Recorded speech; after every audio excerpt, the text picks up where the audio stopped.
Una epidemia provocada, un arma biológica lanzada a la población sin ningún tipo de compasión, como experimento de una farmacéutica con fines lucrativos. Epidemia que alcanza a ser controlada por los agentes Mulder y Scully. Algo que parecía una fantasía hace veintitantos años atrás, pero ahora la realidad supera con creces la ficción. Un capítulo excepcional y certero. X-Files en este caso nos muestra cómo la industria farmacéutica extiende su poder y tentáculos en el mismo gobierno norteamericano y, como veremos mientras transcurre el capítulo, controla incluso al famoso gobierno en las sombras o estado profundo. En este caso, Farmacéuticas Pink manda a biólogos a la selva sudamericana en busca de nuevas especies, insectos o plantas para sintetizar sus componentes y así ocuparlos en nuevos medicamentos. El entomólogo Robert Torrance se encuentra en la selva sudamericana un jabalí muerto, lleno de pústulas y forúnculos llenos de pus. Logra extraer de ellos un insecto llamado emasculata, que sin duda es el que ha provocado la muerte del jabalí. Y en eso, una de las pústulas explota e infecta al entomólogo. Torrance alcanza a capturar el insecto y dar señal de que fue contagiado. Es encontrado muerto el otro día. Posteriormente, en una prisión del condado de Dinwiddie, Virginia, un recluso también llamado Robert Torrance recibe un paquete misterioso que contiene una pierna de cerdo en descomposición, lleno de pústulas. Se infecta y muere 36 horas después. Otros dos reclusos, Paul y Steve, escapan en un carrito de lavandería después de ser enviados a limpiar la celda de Torrance, ya que se dan cuenta de que algo pasa en la cárcel después de la muerte del recluso y aprovechan la situación. Fox Mulder y Dan Scully son enviados para ayudar a los alguaciles estadounidenses a encontrarlos. Los agentes señalan que el FBI normalmente no investiga las fugas de la prisión y sospechan que la prisión está en cuarentena por parte de los Centros del Control de Enfermedades y la Guardia Nacional. Mulder se une a los alguaciles para cazar a los fugitivos, mientras Scully se queda para investigar la situación en la prisión. Scully se entera de que la población penal está infectada con un contagio extremadamente mortal y encuentra una pila de bolsas con cadáveres almacenadas para incinerar en la sala de caldera de la prisión. Scully abre una de las bolsas de cadáveres, es la de Torrance, examina su cadáver, pero en ese momento el Dr. Osborn, un miembro del equipo de médicos, intenta detenerla. En el intento, el Dr. Osborn trata de ocultar el cadáver y le explota una de las pústulas y es contagiado con la enfermedad. Desde aquí comienza a revelar la verdad oculta al agente Scully. Quienes están organizando la cuarentena no es el Centro de Control de Enfermedades, sino que es la misma Fármacos Pink, quien es plenamente responsable y quien tiene a sus trabajadores experimentando con la enfermedad producida por las diminutas larvas parásitas que se alojan en el insecto emasculata, quien la transmite utilizando a los reclusos que están olvidados y sin familias como conejillos de indias en la cárcel. Fármacos Pink está interesada en las enzimas dilatadoras del insecto para su aplicación en medicamentos. Lo que no previó Fármacos Pink fue la huida de los dos reclusos fuera de la cárcel y que podrían, en cuestión de días, propagar la infección por todo el país.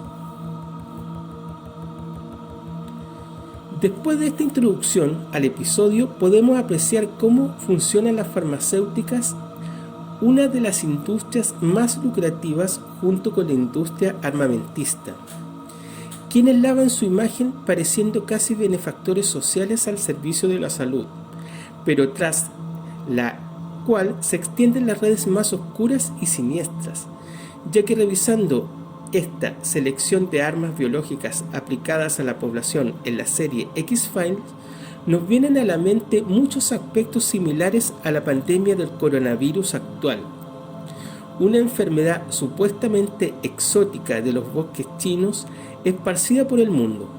Sin duda, Para una gran farmacéutica es casi un pequeño trámite introducir una enfermedad nueva descubierta en un país. Como en la mayoría de los casos, X-Files toma casos reales como influencia para sus episodios. En este caso, la utilización como conejillo de indias a la población más desprotegida, las minorías, los vulnerables, los presos y los pobres, como ya ha sucedido en varios casos en la vida real.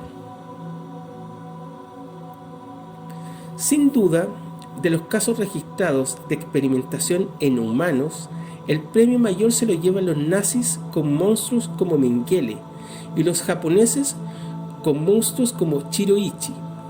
En el caso nazi ya estaba una farmacéutica trabajando con ellos en conjunto, y sí que era una gigante de la industria farmacéutica, y aún lo es, la Bayer, quien participó en el conglomerado de industrias químicas IG Farben y que apoyaron la idea de superioridad racial y financiaron a Hitler desde 1925. Y que ya vemos que incluso después de la caída del régimen siguieron en gloria y majestad, solo modificando su nombre.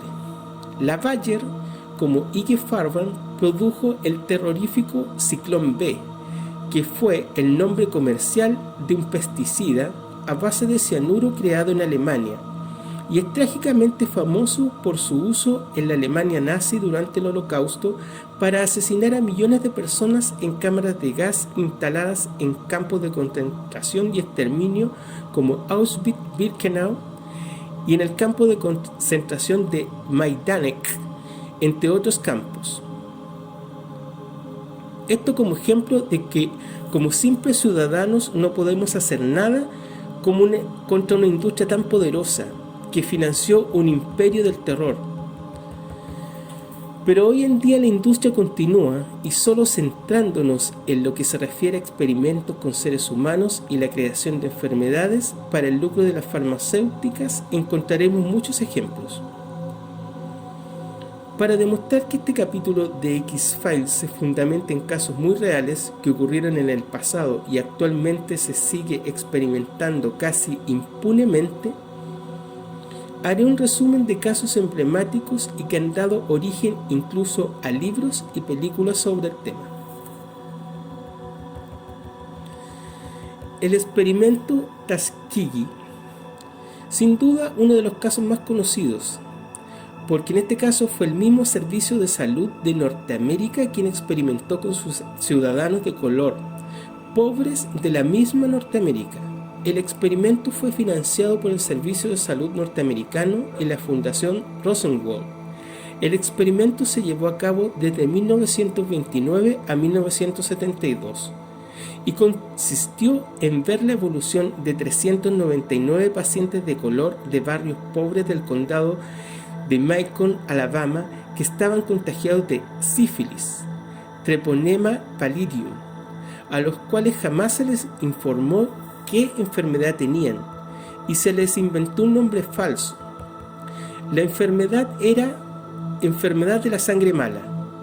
¿Nos suena conocido esto de inventar nuevas enfermedades? Durante el transcurso de los años se cometieron violaciones a los derechos de los pacientes, como no suministrarles la cura.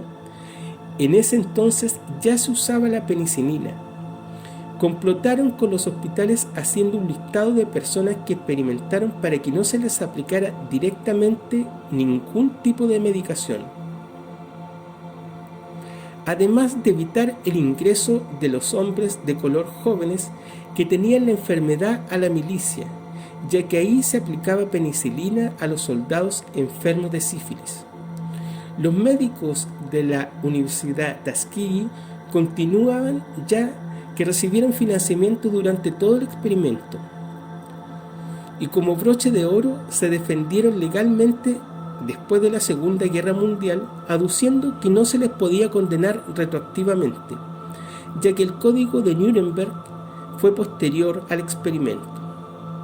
El experimento terminó en 1972 cuando un médico que recién entraba al proyecto denunció todo a los medios. De este experimento solo sobrevivieron 74 personas, 40 contagiados nuevos y 19 niños nacieron sifílicos crónicos. Y los médicos del experimento gozaron todo el tiempo de altos cargos públicos y notoriedad.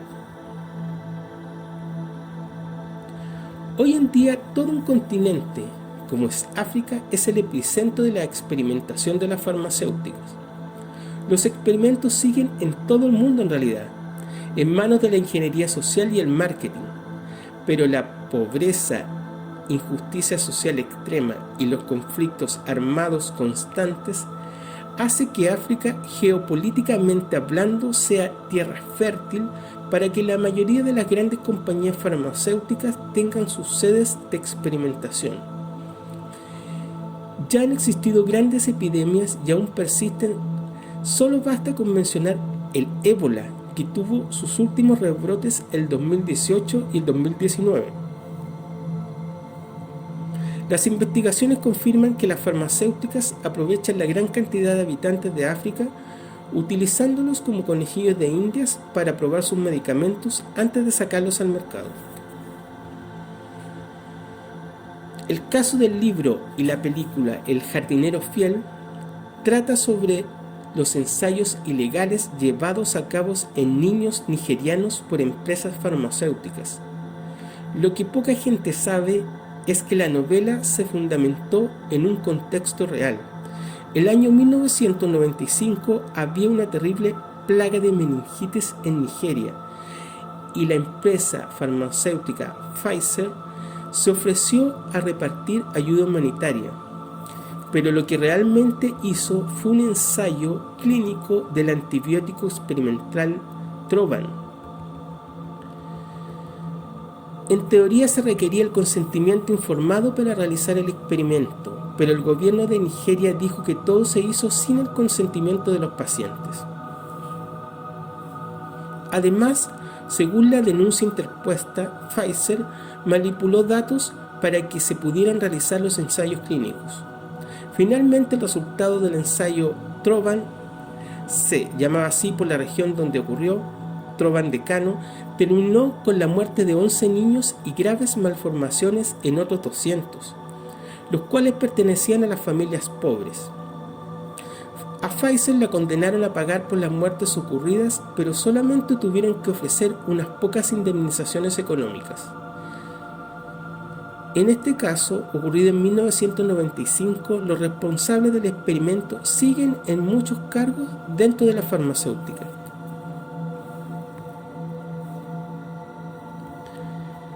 El caso de las multinacionales Bayer, Schering, Pfizer, Sandoz y Roche, que experimentaron con 50.000 alemanes occidentales durante los años 80. Lo que ocurrió fue que 50 clínicas médicas de la República Democrática Alemana colaboraron con algunas multinacionales en 600 experimentos ilegales. Los enfermos fueron tratados con medicamentos que no tenían licencia. A cambio, los consorcios empresariales pagaban elevadas sumas de dineros a las autoridades de la República Democrática Alemana. Aproximadamente unos 450.000 euros por cada experimento. Se probaron diferentes tratamientos como la quimioterapia, productos para el corazón, inmunodepresores, antidepresivos y muchos otros fármacos. Los enfermos no sabían que estaban siendo tratados con medicinas que carecían de licencia de distribución. Entre los experimentos que se hicieron destaca el de la empresa Hoechst, que provocó el medicamento Trental y produjo 2 muertes. Otros 2 pacientes murieron tras ser tratados con Spiranpril de la farmacéutica Sandoz. También la empresa Boehringer, que actualmente forma parte de la multinacional suiza Hoffmann y Roche, probó en 1989 tratamientos hormonales en 30 bebés prematuros. También Bayer probó el medicamento Nimodipine sin el consentimiento informado que requerían. Como conclusión, no hay para qué explicar a la gente cómo experimentan y juegan las farmacéuticas hoy con medicamentos para dolencias físicas, incluso con enfermedades mentales, y ni hablar del marketing y las colusiones entre las grandes cadenas tanto de laboratorios como de farmacias.